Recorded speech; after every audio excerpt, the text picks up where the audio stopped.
viral pneumonia, it doesn't come out, but in the standard practice, they use to determine whether it's about $35,000. So that is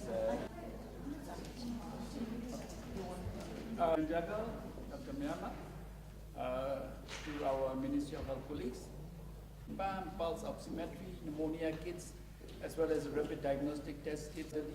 Sometimes pregnant mothers, sometimes very young children suffer from make their health a serious situation. So WHO would like to help Ministry of Health do these kits.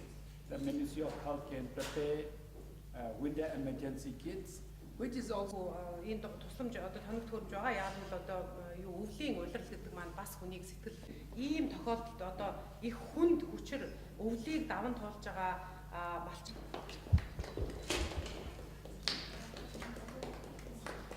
According to the government, and also the test kits are divided into about 4-5 health center, so that we can prepare kits.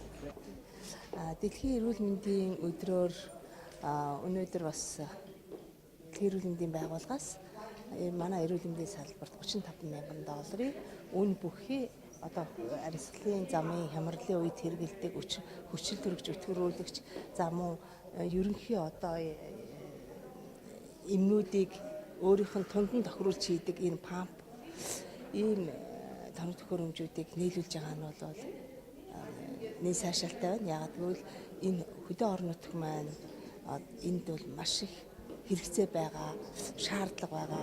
Тийм учраас бид нар бас тодорхой хэмжээний нэн шаардлагатай байгаа, мөн түнчлээ одоо бас зудтай байгаа энэ аймагуудтай үнийг бол тараах ийм сайхан боломж нэгдлээ гэж ингэж бодож байна.